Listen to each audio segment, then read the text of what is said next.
आज का टॉपिक है केमिकल रिएक्शन एंड इक्वेशन। हम इस टॉपिक में क्या देखेंगे? हम इस टॉपिक में पढ़ेंगे what is chemical reaction, next types,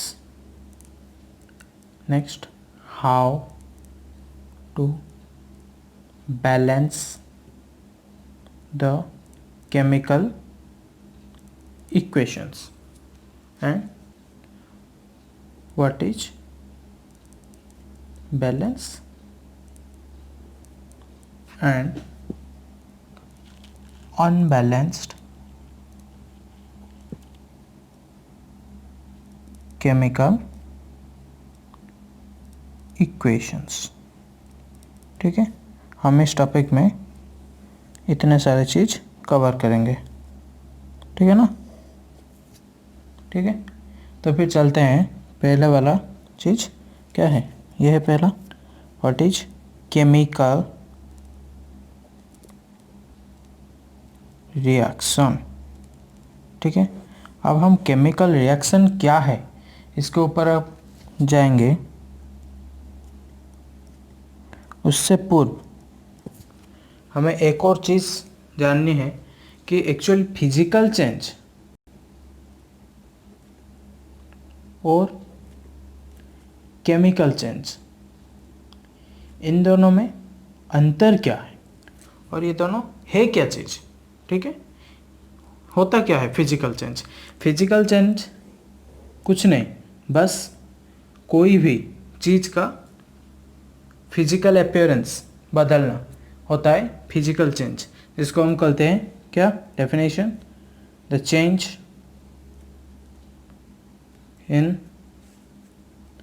the physical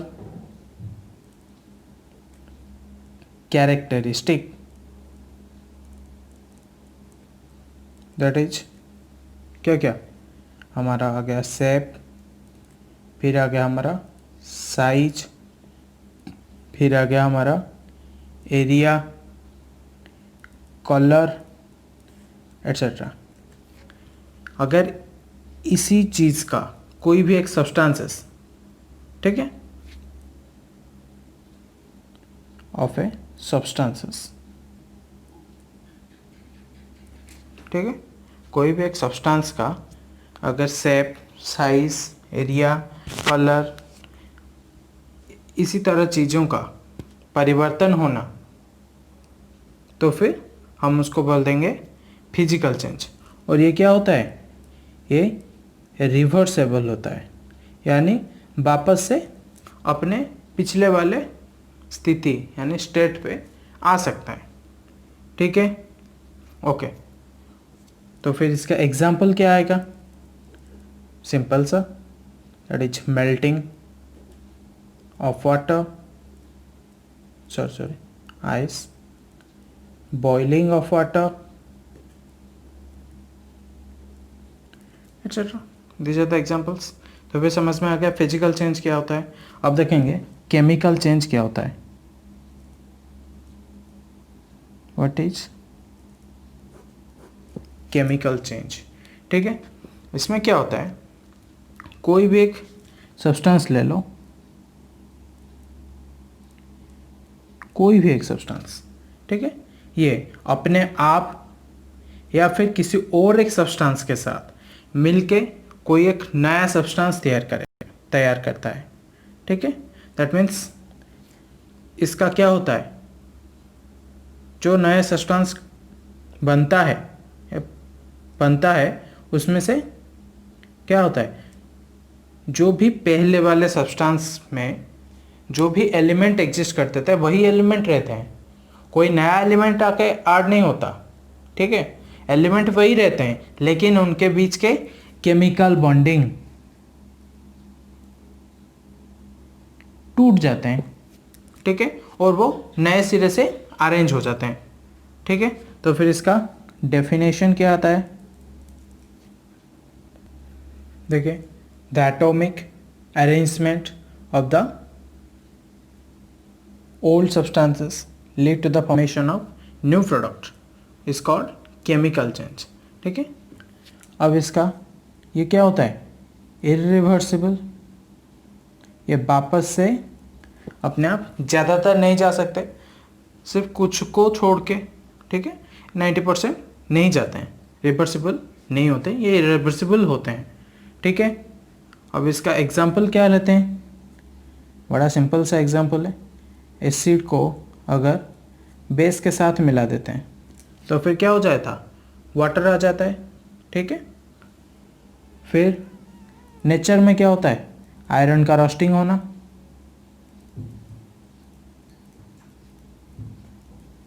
ठीक है, समझ में आ गया।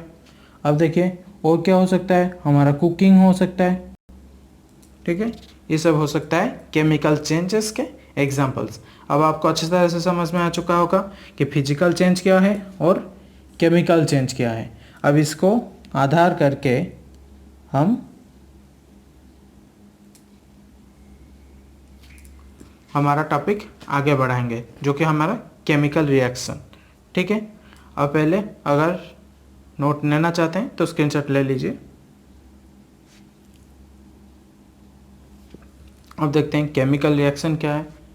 कुछ नहीं, is the process in which new substances form having new properties.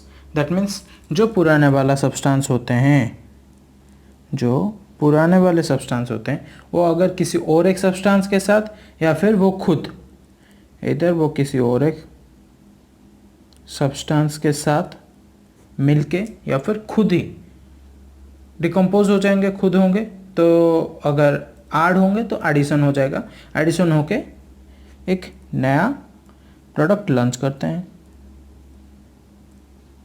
ठीक है। ये जो नया प्रोडक्ट है ना, इसका अगर हम प्रॉपर्टीज लेंगे तो फिर इसका जो प्रॉपर्टीज है, ये जो दो प्रोडक्ट्स, दो सब्सटेंसेस लेते पहले, ठीक है, इन दो सब्सटेंसेस से इसका प्रॉपर्टीज डिफरेंट आएगा, ठीक है, समझ में आ गया। इसका दूसरा पॉइंट क्या हो सकता है, ये हो गया इसका पहला पॉइंट। दूसरा पॉइंट, या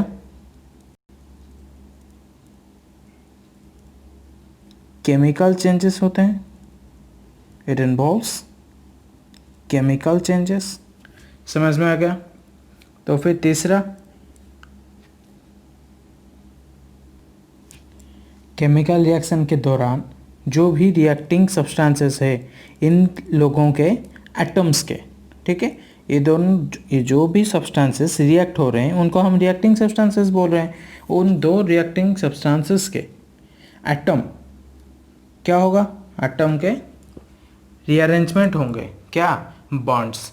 जो पुराने बॉन्ड्स हैं वो टूटेंगे और नए बॉन्ड्स नए सिरे से जुड़ेंगे, तो फिर वो नया सब्सटेंसेस फॉर्म करेंगे, ठीक है, समझ में आ गया। क्या है, during the chemical reaction the reacting substance atom undergo rearrangement to form new substances, जिसका कि having entirely different properties from the reacting and. समझ में आ गया, ठीक है। अब और क्या हो सकता है कि new chemical bonds made between the rearranged atoms of the new substance, ठीक है, जो भी नया सब्सटेंस है उसका एटम का रीअरेंजमेंट हुआ और होते होते क्या हो गया, उसमें नए सिरे से केमिकल बॉन्डिंग हो चुका है, ठीक है।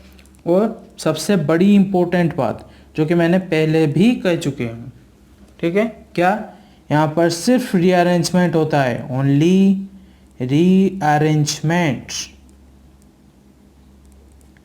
Of the atoms done, no new element introduced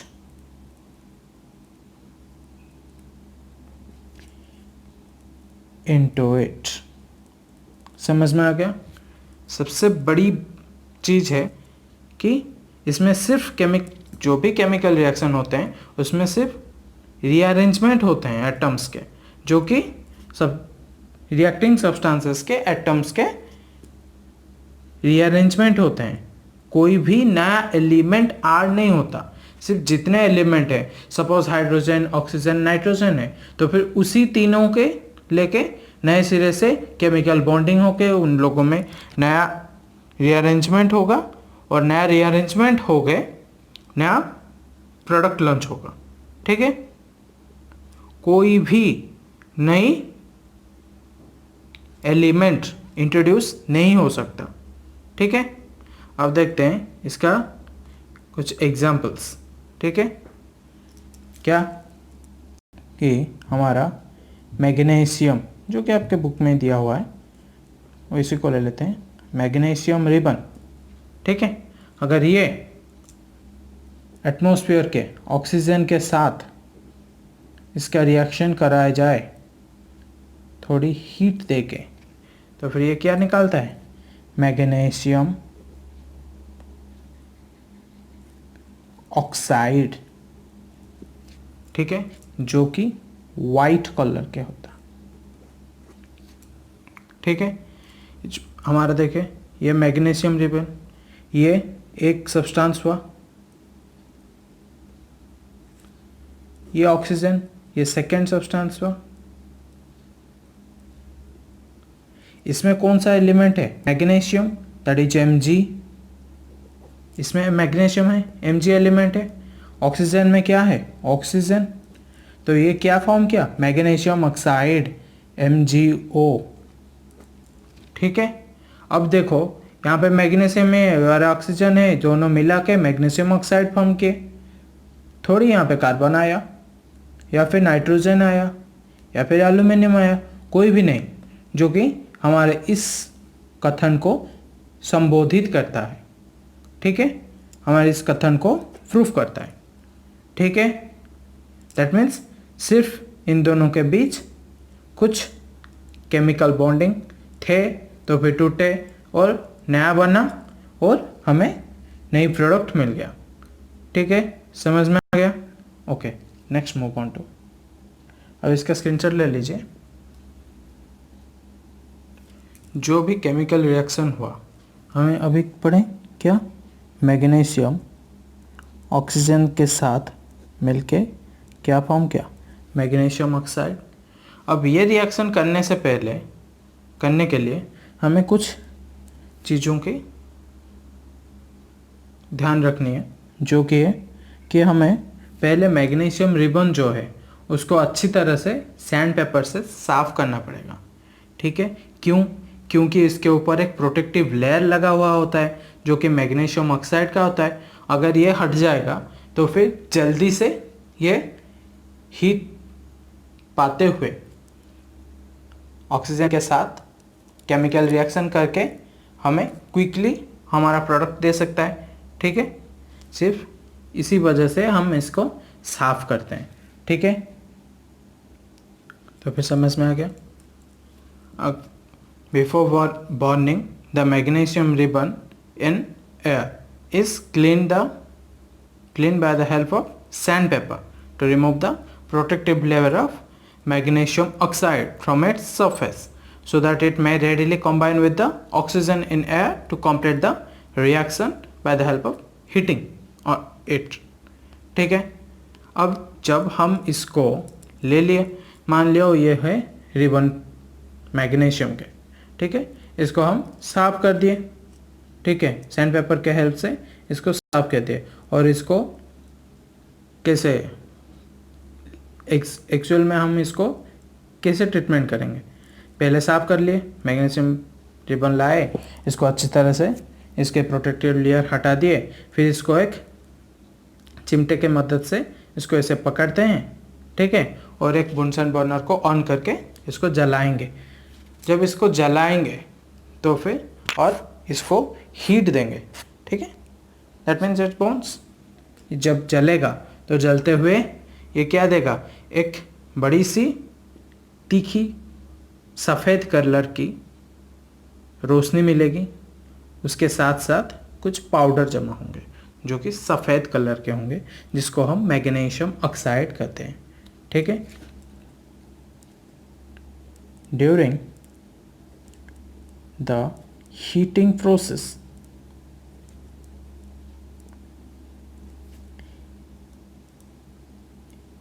very bright light formed। ठीक है, समझ में आ गया? एग्जाम्पल अच्छी तरह से केमिकल रिएक्शन क्या है और इसका एक एग्जाम्पल अच्छी तरह से समझ में आ गया। तो ये तो देखे हमने लेबोरेटरी में हम तैयार किए। ठीक है, अब हमारे नेचर में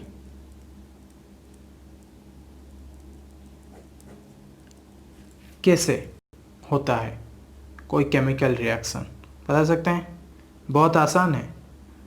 जब कभी भी हम मिल्क या फिर दूध को, ठीक है, रूम टेम्परेचर में एक दिन के लिए रख देंगे तो फिर वो क्या होता है, खट्टा हो जाता है। That is souring of milk. समझ में आ गया? और क्या, मिल्क से दही बनाते हैं, दूध से दही, that is curd, preparing of curd from the milk. ठीक है कि नहीं? और क्या होता है, हम जब भी कोई चीज़ खाने के लिए पकाते हैं, कुकिंग ऑफ फूड, ये भी एक केमिकल चेंजेस ही होता है। क्यों, समझेंगे। ठीक है, कुकिंग ऑफ फूड, फिर हमारा रेस्पिरेशन। ठीक है, अब पकड़ लो ripening, that means ripening of what, grapes ले लो, ग्रेप्स के राइपिंग ले लो। ठीक है, अब क्या और भी एग्जांपल ले सकते हैं, that is burning of would और कोल, कोई भी। ठीक है, या फिर कैंडल वॉक्स ही ले लो। समझ में आ गया? नेचर में भी केमिकल रिएक्शन होते हैं। अब दिमाग में ये क्वेश्चन जरूर आता होगा कि केमिकल चेंजेस तो आपने बोला कि हो रहा है इन सब चीज़ों में, लेकिन हमें कैसे पता चलेगा कि एक्चुअल में केमिकल चेंजेस ही हो रहे हैं या फिर और कुछ नहीं हो रहा है? ठीक है, इसके लिए बस कुछ 5 या 6 चीज़ों की ज्ञान की ज़रूरत होती है, जो कि सवाल है how to know that whether नहीं that a chemical reaction is occurred। ठीक है, ठीक है, ये 6 चीज़ों, 1 2 3 4 5 6, ये 6 चीज़ों के ऊपर डिपेंड करेगा कि अगर कोई केमिकल चेंजेस या फिर केमिकल रिएक्शन हुए हैं या नहीं, हमें पता करने के लिए क्या है, एवोल्यूशन ऑफ गैस, कोई गैस निकला या नहीं, फिर formation of precipitation, that means precipitate format होना, यानी कोई भी, अब देखो जैसे कि हम इन सभी के बारे में हम डिटेल में पढ़ेंगे। ठीक है, चलते हैं। पहले है एवोल्यूशन ऑफ गैस, पहले स्क्रीनशॉट ले लो।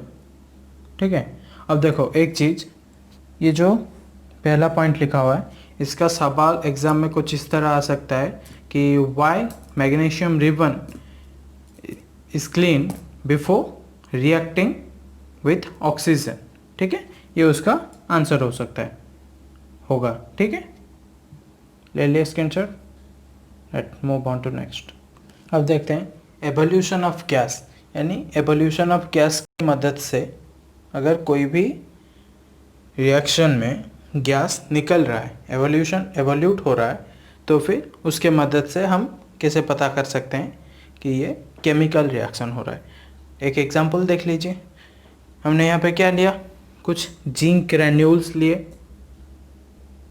हम यहाँ पे क्या किए, कुछ जिंक के ग्रैन्यूल्स लिए, यानी छोटे छोटे दाने लिए, उसको एक कोनिकल फ्लास्क के अंदर डाल दिए। उसके बाद उसमें थोड़ा सा डाइल्यूटेड सल्फ्यूरिक एसिड डालेंगे। ठीक है।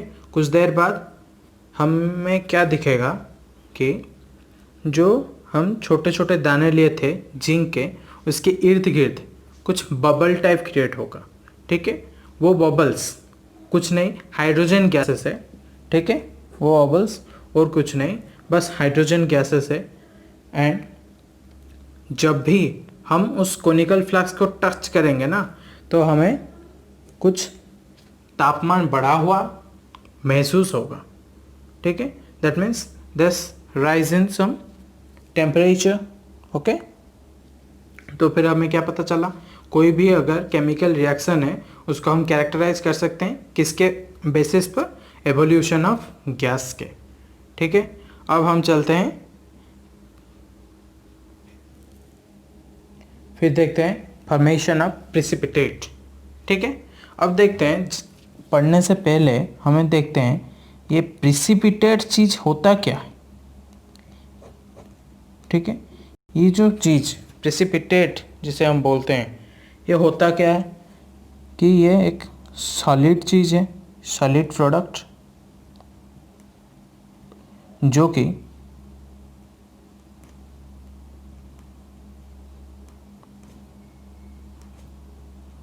सेपरेट होता है from A chemical reaction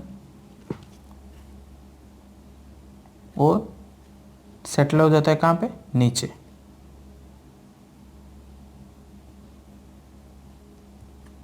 in the aqueous solution. समझ में आया, हाँ कि नहीं। सॉलिड प्रोडक्ट होता है, ठीक है। अब ये चीज तैयार कैसे हो सकता है कि देखते हैं प्रेसिपिटेट कैसे फॉर्मेशन किया जा सकता है। The precipitate can be form when aqueous solution of reactants mixed and one of them is insoluble in water. मान लो कि कोई दो सब्सटेंसेस हैं, ठीक है। इन दोनों को एक्वस सॉल्यूशन में मिलाते हैं, ठीक है। ये जो दो सब्सटेंसेस है, कोई एक इनमें से क्या होना चाहिए, इनसॉल्युबल होना चाहिए, तभी जाके हमारा प्रेसिपिटेट फॉर्मेशन हो सकता है। समझ में आया। और किस तरह से कि अगर हम कोई गैस पास कर लें कोई भी एक सब्सटेंस के एक्वस सॉल्यूशन के अंदर, ठीक है, तब भी हमें क्या प्रेसिपिटेशन फॉर्मेशन होता हुआ नजर आ सकता है, ठीक है। अब इस एग्जाम्पल को देखो, ठीक है। एक काम करो, पहले एक इसका एक्सपेरिमेंट क्या हो सकता है कि एक टेस्ट ट्यूब ले लेते हैं या फिर कोई एक बीकर ले लो, ठीक है। उसमें लेड नाइट्रेट सॉल्यूशन डाल दो, ठीक है।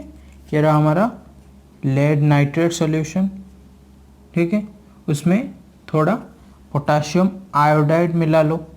कुछ ही देर के बाद हमें क्या एक ही बार कुछ ही देर बाद एक ही बार हमें लेड आयोडाइड के प्रेसिपिटेट फॉर्मेशन होता हुआ नजर आएगा, जो कि हमारा येलो कलर का होता है, ठीक है। यहाँ पर कलर भी चेंज हो रहा है, ठीक है कि नहीं, कि हमारा सॉल्यूशन कलरलेस था, थोड़ी देर बाद येलो कलर हो रहा है, ठीक है। अब अगर हमें कैरेक्टराइज करना होता है कि कोई एक केमिकल रिएक्शन हुआ या नहीं, तो फिर हम फॉर्मेशन ऑफ प्रेसिपिटेट को ले सकते हैं, दैट मीन्स प्रेसिपिटेशन फॉर्मेशन, ठीक है। समझ में आया। अब इसका स्क्रीनशॉट ले लीजिए, ओके। अब देखते हैं टेम्परेचर चेंज, ठीक है। यहाँ पर क्या होता है, क्विकलैम ले लीजिए जो कि कैल्शियम ऑक्साइड है, उसको अगर हम वाटर के साथ ट्रीटेड करते हैं तो हमारे कैल्शियम हाइड्रोक्साइड, जिसको हम स्लैक लाइन बोलते हैं, वो फॉर्मेशन होता है। फॉर्मेशन होने के बाद जो सॉल्यूशन होता है ना, उसका टेम्परेचर थोड़ा इंक्रीज हो जाता है, ठीक है। अब यहाँ पे हमें क्या पता चला कि हमारा टेम्परेचर राइज हुआ है, that means the temperature changes from normal to high. तो फिर हम कैरेक्टराइज कर सकते हैं कोई भी केमिकल रिएक्शन को अगर टेम्परेचर चेंज हुआ तो। समझ में आया, ठीक है। अब हम इस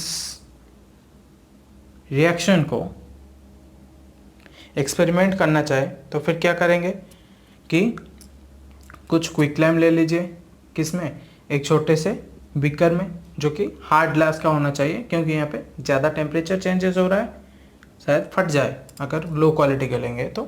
ठीक है, एक बीकर ले लीजिए, उसमें थोड़ा क्विकलैम ले लीजिए और उसमें वाटर ऐड कर लीजिए। थोड़ी देर के बाद हमारा स्लेक लाइन तैयार हो जाएगा। ठीक है, और हाँ, एक साथ वाटर ऐड मत कीजिए, वाटर धीरे धीरे ऐड करना। ठीक है, और थोड़ी देर बाद जब हम बीकर को हाथ लगाएंगे तो इसका टेम्परेचर बहुत ज़्यादा हाई हो चुका होगा। ठीक है, यहाँ पर हमें पता चल जाएगा कि हमारा टेम्परेचर चेंज हुआ है। ठीक है, अब देखते हैं चेंज इन कलर। ठीक है, how change in colour can be characterise for a chemical reaction with the help of a example. अब देखते हैं कलर चेंज। ठीक है, लेमन जूस में क्या होता है, साइट्रिक एसिड होता है। अब ये साइट्रिक एसिड लेना और पोटेशियम परमंगनेट के सॉल्यूशन में थोड़ी ऐड कर लेना, डाल देना कुछ बूंदें, तो फिर क्या हो जाएगा, हमारा पोटेशियम परमंगनेट का कलर क्या होता है, पर्पल। तो फिर ये पर्पल डिसअपियर हो जाएगा और कलरलेस हो जाएगा। यहाँ पर कलर चेंज हो रहा है पर्पल से विथआउट कलर, वाइट। ठीक है, अब इसको एक्सपेरिमेंट को कैसे कर सकते हैं, कोई भी एक टेस्ट ट्यूब में थोड़ा पर्पल कलर्ड पोटेशियम परमंगनेट ले लेते हैं और कुछ बूंदे साइट्रिक एसिड के उसके अंदर डाल देते हैं। कुछ देर बाद ये पर्पल कलर से कलरलेस हो जाएगा। तो फिर हम इसको कैरेक्टराइज कर सकते हैं केमिकल रिएक्शन के लिए bye the help of colour change, that is change in the colour. ठीक है, अब देखते हैं चेंज इन द स्टेट। अब देखते हैं चेंज इन स्टेट जब हम कैंडल को जलाते हैं। ठीक है, कॉम्बशन ऑफ द कैंडल। ठीक है,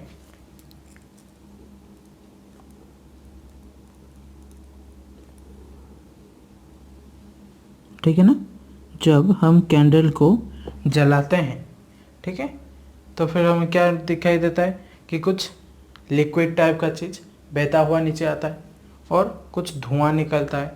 पहले एक बात बताओ, कैंडल का किससे बनता है, वैक्स से।